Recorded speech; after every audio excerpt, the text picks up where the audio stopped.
Hello, welcome. Thank you all so much for joining me here. My name is Charity, and this message is for Libra. So in this reading, we're going to be looking at who is coming towards you in love. This could be somebody new or somebody specifically on your mind. For the main cards of the reading, I'll be using the Anime Tarot, and if clarifiers are needed, the Mystical Manga.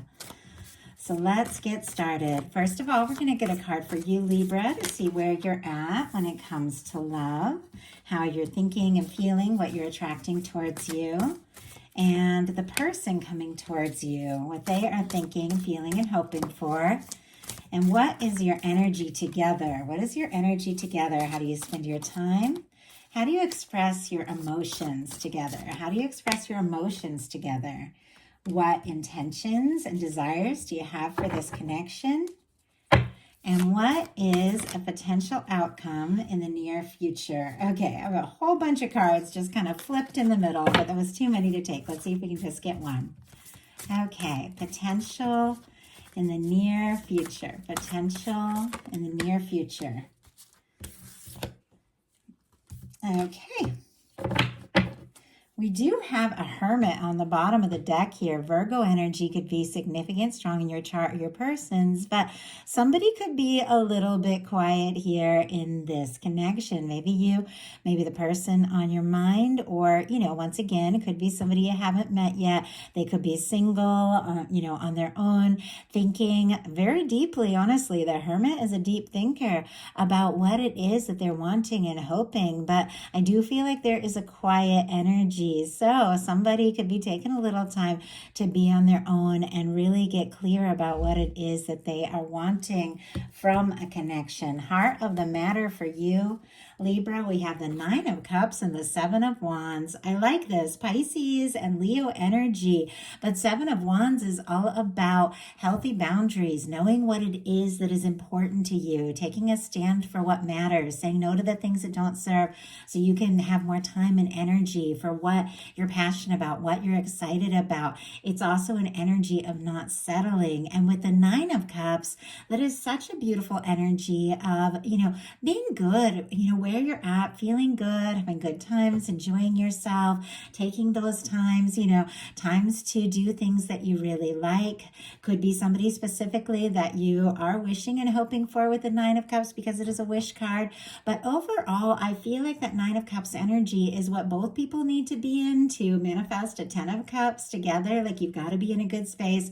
You got to find some happiness on your own to attract somebody who's in that same frequency, that vibration, who is also good, on their own, so that the two of you can come together and share that. And I feel like maybe you have taken a little time, especially with that Hermit energy, to sort some things out and get really sure about what it is that you want. And you definitely could be holding space for something, but it's something that's got to feel right. It's got to bring some happiness. I feel like that's a good place to be in. Your person has a 6 of Pentacles. Taurus energy could be significant here, but this is also, I feel like, a really good positive energy. This is equal give and take. This is a balanced connection. It is somebody, that if they're going to come towards you, talk to you, ask to take things to the next level, they're definitely, going to want to, go all in. If you're going to go all in, like, this is two people showing up, meeting halfway from the heart, both people putting in the time and the energy in this connection. Maybe it is somebody, who had been through some really unbalanced things and took some time to be on their own a little bit, and now they're looking for something, but they're looking for something that is balanced, something that feels right. So I feel like both of you are in a good headspace when it comes to love and when it comes to a potential connection, which makes sense in the energy of you together. We have a 6 of Wands. Leo energy again could be significant, but this is someone who has overcome some challenges. It comes after the 5 of Wands. Somebody who has maybe fought their own personal battles, or even in this connection, maybe there could have been a miscommunication or something between the two of you that, maybe caused somebody to go into hermit mode. That's very specific. That's not going to be, most of you, but it is somebody who's overcome something or wanting to overcome something and ready to move forward in a positive way. This is kind of like a homecoming. So there could be something about this connection when the two of you get together. You know, there's fire, so sparks could fly. It could be very natural, but it also feels like a homecoming, very positive. And this is, you know, hoping for things to work out, to be successful. Could definitely be somebody interested in you, wanting to talk to you, come towards you, even impress you a little bit with that Six of Wands energy. And how you express emotions is the Magician. So that's very interesting. Aries and Gemini could be significant here. I don't really, you know, usually see it as an emotional card, but this is all the aces. So the cups are in there. This is the energy of somebody who is manifesting something, you know, good, something high vibration when it comes in upright, because you took that Ace of Swords, you gained your clarity, you figured out what it is that you want. You took that Ace of Cups and you got feeling really good about those thoughts you were thinking.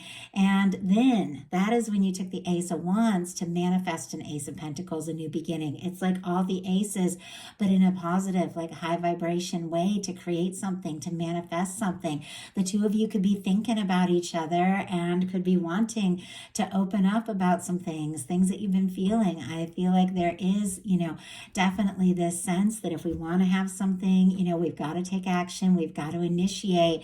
But you could be, for those of you that are looking for new, manifesting something completely new, that could be exactly what you are drawing towards you with this Magician card. And yet at the same time, you know, it could definitely be a communication or somebody who has set their heart, has set their intentions on you, wanting to take some sort of step from the heart to express some things. And clarifying that, we have the Knight of Pentacles. Interesting, we also have the Knight of Pentacles showing up here in the outcome. We'll talk about that. And oh my goodness, okay, the outcome is Two of Swords and Knight of Pentacles. The Knight of Pentacles just jumped out. I don't know if you could really see it on the camera, but it flew out. And on the bottom of the deck, we have the Two of Swords. That energy showing up a couple times is it's very interesting. Like, I've not really seen something come out this way. Libra energy, specifically with the Two of Swords. But if you look at this, you know, this is when somebody's head and heart does not necessarily agree. They're trying to be logical, sensible, and they get a little bit stuck. With this coming out in connection to how you express your emotions, definitely this sense of, you know, with the water in the background, you know, maybe you hold back a little bit from expressing what you're feeling. You want to think things through. You want to process, because, you know, you have had your, you know, had your disappointments. You face things. You could be a little guarded with the arms folded here, and even a little indecisive about exactly how to express emotions. So even though we have this Magician, which is manifesting something, creating something, drawing in something really good, you're taking your time about it with the Knight of Pentacles. Both of you could be a little slow to open up when it comes to matters of the heart. It doesn't have to be. It could just be one or the other.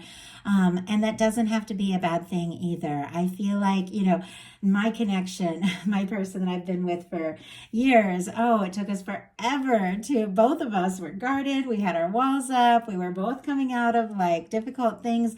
Took us forever to open up from the heart. But when we finally did, it was like we were here to stay, you know, and even though we took our time, when the time was right, you know, it was something that could really last. So maybe you're taking your time about it, but I do feel like there's this level of desiring to open up, you know, and take steps when the time is right. What you're intending and wanting from this connection, we have the King of Wands. Sagittarius, Leo, and Aries can be significant as well, but I love the King of Wands because there is confidence, there is charisma, it is taking action, taking initiative, but from like a more focused and mature place than maybe that Knight of Wands, which can come rushing in with a lot of heat, a lot of talk, a lot of excitement. I love Knight of Wands energy, but sometimes that Knight of Wands energy can rush out just as quickly. There is this attraction, there's this desire, you know, to connect, to put in the energy, to explore this, but it is is with the sense with the King of Wands that you want to see it through. You're looking for something you can get excited about, something that's, a lot of fun, something that draws your attention, someone that takes initiative and takes action, but also somebody who is, ready to see this through, has that, that confidence and that staying power. So there could definitely be like a lot of attraction, magnetic attraction, chemistry between you and this person who is coming towards you or on your mind. Could be taking your time to open up your heart. Like there could be an immediate spark, could be taking some time to open up your heart. But I feel like both of you are ready to pursue something if it feels like there is that real staying power to it. Now, potential outcome in the near future, Two of Swords and Knight of Pentacles. And like I said, we already saw that Two of Swords and Knight of Pentacles showing up in how you express your emotions. So it feels like there's that process. Like maybe there's the instant chemistry, the instant attraction, or somebody reaching out, communicating, coming forward with that Six of Wands, after a challenge or difficulty or something. But there's still this sense of, you know what? I'm interested in this. I'm ready to explore this. I'd like to see what can happen. This Knight of Pentacles is steadily moving forward. But, I've got to think it through. I've got to process it in my own way, in my own time. It is, I've got to make the decisions as they feel right. And it makes sense with the Seven of Wands at the beginning with those healthy boundaries coming in. It's like I'm interested, but when I open my heart, it's got to be for something that feels right. And I feel like things could move forward. It could be a little bit, slow and steady, but our Knight of Pentacles, it is our slowest moving knight, but it is the only knight that crosses the finish line. It is the knight who genuinely comes in to stay. And so I feel like the two of you could be talking, getting to know each other, taking your time a little bit, opening up the heart, but really wanting to take steps and explore something further, see what can happen and see where it can go in time. Even though I do feel like the chemistry is like really strong here with the King of Wands and the Six of Wands. Spirit, why do we have the Two of Swords? Wow. And the Knight of Pentacles. We got the Wheel of Fortune. We'll talk about it in a second, but I just want to show you here on the bottom of the deck, we've got the Sun, the Empress, and the Ace of Cups. The fact that these are on the bottom of the deck and even a little deeper in the deck feels like there is more coming up, more unfolding here. And I see that Queen of Swords as well. I was just pulling out the Ace of Cups, you could see it, and right behind it was that Queen of Swords, Libra energy as well. Scorpio, Cancer, Pisces with that Ace of Cups. But, and then Leo again, if I didn't mention it, but I feel like there's a lot of potential. I feel like there's a lot under the surface that is, building up and coming together in the right time in the right way. There's something definitely coming towards you, could make you very happy. With this Empress energy, there's this recognition, like this could be something that feels right, something I'm ready to explore. There's opening up the heart and falling in love. And with this, Queen of Swords energy, there is definitely still that, element of logic, being clear, being sensible, but it feels like it is combined with that heart-centered energy. I definitely feel like in time, the mind and the heart are going to be agreeing to one another as things unfold here in this connection. So I love that. Now, the clarifier, there's so many energies wanting to show up there. The clarifier for these two cards is the Wheel of Fortune. Fixed energies, Scorpio, Cancer, Taurus, Aquarius could be significant. I also get very strong Sagittarius for the Wheel of Fortune, as it is Jupiter, it is expansion, it is movement, it is luck, it is abundance. Feels like, as I said, a bit of a process. The heart and the head maybe not quite agreeing at first, but taking the time, the energy to explore this, to see what can happen, to see where it can go, is leading to something really positive. With the Wheel of Fortune, this is when the universe comes in and spins the wheel wheel and says it is time for some forward movement. Maybe something you've been setting your heart and mind to is going to be unfolding here in the near future in a positive way. It's something you can get excited about. It's something you can get on board with. And with this energy that is kind of slow movement with the Two of Swords and the Knight of Pentacles, could definitely shift in a really positive way here in the near future, because I feel like there's this mutual attraction, this mutual interest, and it's just inevitable that it is going to move forward at the right time and the right way. So that is a message that I have for you. I do hope that something in here spoke to everyone who was guided to this reading. It's just a bonus message, bringing in a third set for every sign this month. And next week, I will be beginning right at the end of September here, and I will be beginning our You and Them love readings for October. So definitely be looking for those. Those messages tend to be a little longer and a little more in detail. So I do hope this spoke to you, and I will talk to you soon.